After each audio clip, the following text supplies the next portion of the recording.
I guess your overall thoughts today, and just I guess what was the difference maker today? Well, I think, the one thing that you always want from your basketball team is to play as hard as they possibly can. Anybody that was here walked away and saw a great basketball game. I feel for the locker room. They're giving it all they have. I mean, this is a ranked team at home, coming off beating Kansas. We went with a half court trap that I thought we executed to perfection, especially in the first half. I think they were 1 of 14 against it.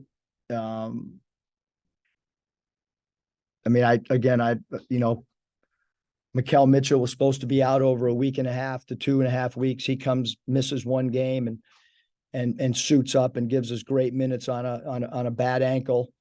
Anthony Black is extremely banged up. He continues to suit up and put forth a incredible effort. Ricky Council, obviously, with the minutes he's played, has been banged up. Devo's been bothered by stuff, and just really impressed with the guys' effort, playing through stuff. We gave ourselves a chance to win against a really, really good team. The end of the free throw is exactly what we work on in the summer. It's called Dagger. And, Joseph had a good look. Just, sometimes a shot doesn't go, and that's a little bit, it's tough to ask a guy who's sat for that long as well. But execution in a lot of different areas. I thought we were good. I thought the players did a really good job of clock management and gave ourselves an opportunity to potentially put the game into overtime. So was Devo supposed to miss that free throw, or was he going to be ideally he'd hit the first free throw, miss the second? That would be ideal, but they surprisingly got to the spots exactly like we're supposed to. And it was a Hubie Brown play that we work on all the time and finally had a chance to execute it. So if he misses it, you guys know what to do. They know exactly what to do. The offensive possession right before that, when Devo turned the corner for the layup, was that you're down 3 there? Was that a situation where take what the defense gives you? No, we had 3 options for a 3, and Devo found a seam in the defense, and we felt, we wanted a 3, but if you didn't have a clean look at a 3 instead of just hoisting up the shot, which it played out time-wise like we thought it possibly could. So, Devo makes the first one and we miss the second and we execute that. Maybe we walk out of here with the win. So I thought the clock management by the guys on the floor was really, really good. And, there was no panic. If you look at the stat sheet and you watch the game, the difference was obviously the free throws attempted. Everything else, our first half defense against a team at home, you're not going to hold Baylor to 8 of 33. We've played 3 games defensively where I thought we've been phenomenal. I think Baylor was in the bonus 5 minutes into the half. How much does that change? I'm not going to talk about it. How much does it change when someone's in the bonus that shoots fouls as good as their players? It drastically changes the game. 5 minutes into a half. Neither team shot a lot of threes. I think they shot a couple more, but it looked like you were both going to the hole equally aggressively, and things maybe were getting called on you that weren't getting called on them. That's how sort of looked that way. Yeah, I thought we did a good job trying to attack the rim. In the first half, offensively, we were phenomenal. We were phenomenal defensively in the first half, and second half just didn't get to the foul line at all. I don't think we took a foul shot until the last 20 seconds. Ricky hasn't scored the ball as well late, but he had 25 tonight. What did you make of this performance tonight? Yeah, I thought he did a great job of finding seams in the zone, especially in the second half. And we kind of moved him around in different areas. I think our zone offense has drastically improved. Again, I feel for the locker room. That's a great rebounding team. You're talking about the second most efficient offensive team in the country. They're playing at home, and the defensive effort was, we hold them to 33%. Again, they're the second. I didn't make it up. They're the second most efficient offensive team in the country. So I feel really bad for our guys in our locker room. I really do, because the effort was outstanding. What did you make of Jalen Graham's performance today? Obviously, you trusted him in that trap that you guys were using in the first half. After 9 rebounds, it's like several assists. Yeah, I thought, the trapping and understanding the angles and how to do it. He was phenomenal. Obviously, he was 0 for 4 from the foul line. Really, really, really hurt us. But he did a good job on the backboards, having 9 rebounds. Thought he was really good in the middle of the zone, having 4 assists. But 4 turnovers from that position is a little bit too much. And like I said, the 4 turnovers and the 0 for 4 from the foul line, we've got to convert when we do get the little chances that we did tonight to get to the line. Eric, I know that obviously the goal is to win, but you guys played so well for most of the game. It's a really good team at their place. Do you feel like you can take positives from this and you can start getting some? I mean, we just got to try to scrap wins out. I mean, the Missouri game, I mean, you saw what they did today. They're a heck of a basketball team at their own place. Gave ourselves a chance to win there. This game, I mean, we're playing against really good teams. We're playing really good basketball on the road. We just look up Baylor's record when Flagler doesn't play or Cryer.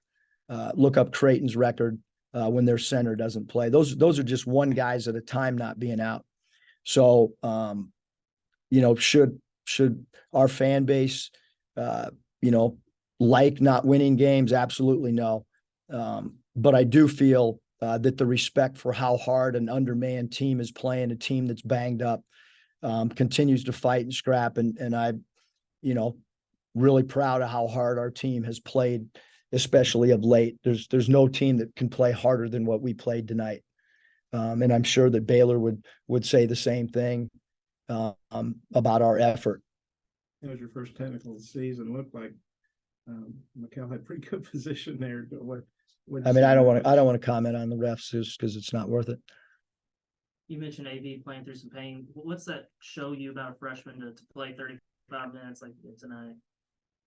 Well, I mean, there was a point where we didn't know if he was going to be able to go back in the game. Our trainer's done a great job. It's again, I mean, McKell had a boot on and couldn't walk 3 days ago.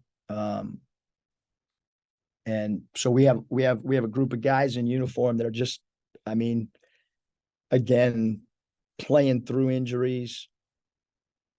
I can't compliment them enough. I really can't, because it hadn't been easy on these guys. They're playing a lot of minutes, and they're giving all they got. Eric, I think that's your 4th loss by 3 where you had a 3. Might have been desperation 3. But some were decent. Looks like what Joe's had. 4th loss by 3 points where you at least had a 3, shot at the end. How tough is that, or how frustrating? I've never had a season like this at all since I've been coaching. I've been coaching a long time, and like I said, I feel for the locker room. We've 3 games could flip, and it's actually 4.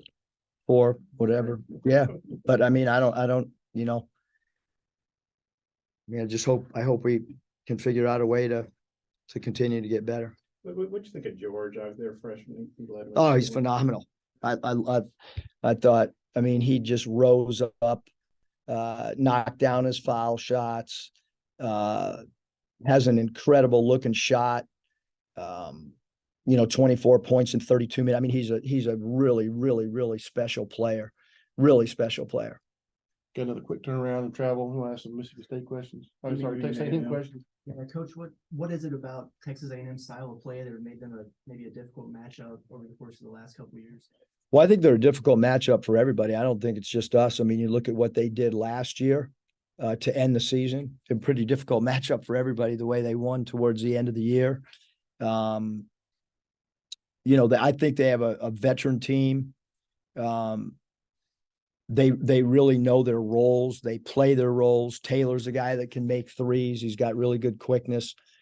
Radford is a matchup problem for everybody in the SEC, not just us, because he can play the 2, 3, 4. Marble's a guy inside and can make mid-range shots. And then Coleman's a guy that plays extremely hard. So 2 big physical guys that offensive rebound at a high rate. It's a team that, again, is playing really well in conference play. But the last 2 years they've struggled in non-conference, and once they've gotten to conference play, they've played with great confidence, and it's a team that plays really, really hard. I don't know if you saw some of the early, they lost to Wofford and some other games that kind of head scratchers, but like you say, they seem to get it together in conference. What are they doing different now that maybe they weren't doing earlier? And why do you think they seem to get it there? Yeah, I mean, I haven't studied, the non-conference. I, only watched them, in conference play. And like I said, they have most of their players back. And then you add a guy like Marble, and then you add a transfer from within league like Garcia. So they have a deep team, and they play really hard. And as far, you guys, you have travel, tough road loss travel, then Tuesday night. How tough a turnaround is that? When you're down 2 guys, whether it's a short turnaround or long turnaround, and you're banged up, and guys, I don't know how much we can do between now and Tuesday in practice, but I know that these guys are going to fight through injuries and show great toughness and grit. Because that's what they've been doing, and they'll continue to do that. These guys that are in uniform right now. You mentioned being down 2 guys. Is there any update on Nick? His status? Oh, no. The crowd today, the season after Baylor, and obviously most of the fans were theirs, but I'm going to guess our inside maybe 1,000 fans. I don't know if you're focused, but we could hear hog calls and stuff. Did you have any sense of the Yeah, no, our crowds are as good as any in the country, and tough place to play. Baylor is, obviously, if you look at their home record, and I know that our guys could feel the Razorback people that were here, and we travel well, and today was another showing by our fans. Eric, after the game, you mentioned like the competitiveness of the guys. That seems like, as you just mentioned, in the fight of the guys, like how much has that changed in your opinion? I think we had, just like everybody in college basketball, every single team, we the Vanderbilt second half, we didn't play with the intensity and the defense that we normally do. So that was a 16-minute segment. There's been times where we've struggled maybe offensively, but we've played really hard. And, for 16 minutes against Vanderbilt, I told you guys the truth of how I felt about our team at that time. And they've certainly bounced back. And this is a tough one, man. This really is. And so are some of the other games, like the game at Missouri that we put ourselves in a position to win, and we just didn't. You say something to Joseph after a tough shot like that. He obviously, you could tell how upset he was. Do you say something to him, or? I mean, we will eventually, but right. I just wanted to leave the locker room alone because they played hard. I didn't really say anything other than bring it in, and we'll get back to prepping for A&M. Thanks, Coach. Yeah.